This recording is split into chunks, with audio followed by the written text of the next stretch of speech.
Kitchen ও রাজগ্রামে আপনাদের সকলকে জানাই স্বাগত। আজকে আমি আরও একটি ভিন্ন স্বাদের রসমালাই রেসিপি নিয়ে আপনাদের সামনে হাজির হয়েছি। সেটি হলো তালের শাঁস দিয়ে তৈরি রসমালাই। তো চলুন শুরু করা যাক আজকের রেসিপি। তাল ছাঁচের রসমালাই বানানোর জন্য প্রথমেই তালের আটিগুলোকে কেটে নিতে হবে। 2 থেকে 3 মাসের মধ্যে আটির মধ্যে এই শাঁসটা তৈরি হয়।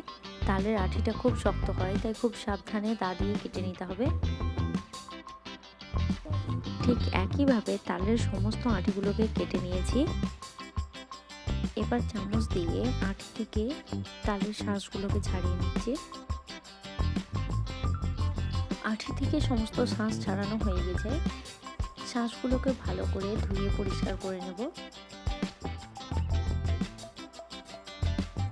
রসমালাই বানানোর জন্য প্রথমে দিয়ে দিলাম 1 টেবিল স্পুন ঘি। ঘি গরম হয়ে গেছে। পরিষ্কার করে নেওয়া শাঁসগুলোকে এবার দিয়ে দেবো কড়াইয়ে। 1 মিনিট শাঁসগুলোকে ভালো করে ভেজে নেব।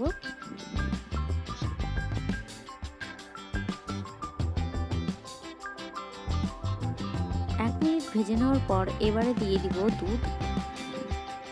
এখানে 1 কিলো দুধকে আমি জাল দিয়ে 500 মতো করে নিয়েছি, সেটাকে দিয়ে দিচ্ছি।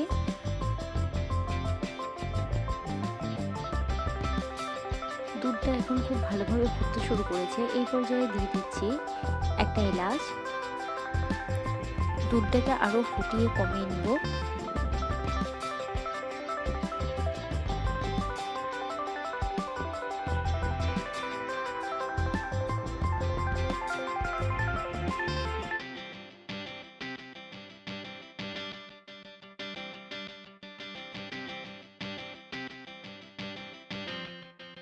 এইবারে দিয়ে দিচ্ছি 50 গ্রাম চিনি। চিনিটাকে মিক্স করে দেব।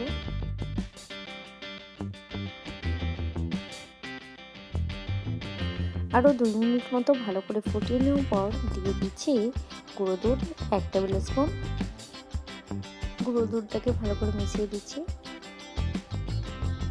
এইবার গ্যাসটাকে অফ করে রসমালাইটাকে ঠান্ডা করে নেব। খুব সুন্দরভাবে লোভনীয় স্বাদে রেডি হয়ে গেছে তাল ছাঁচের রসমালাই। তাল ছাঁচের রসমালাই খুব ভালোভাবে রস অ্যাবজর্ব হয়েছে। আজকের রেসিপি আপনাদের ভালো লেগে থাকলে অবশ্যই লাইক, শেয়ার, কমেন্ট করতে ভুলবেন না। এবং আপনি যদি আমার চ্যানেলটিতে নতুন হয়ে থাকেন তো এখনই সাবস্ক্রাইব করুন ও পাশে দেওয়া বেল আইকনটিকে হিট করে অলে ক্লিক করুন, যাতে আমার নতুন ভিডিও সব থেকে আগে পৌঁছে যায় আপনার কাছে। ভিডিওটি দেখার জন্য অসংখ্য ধন্যবাদ।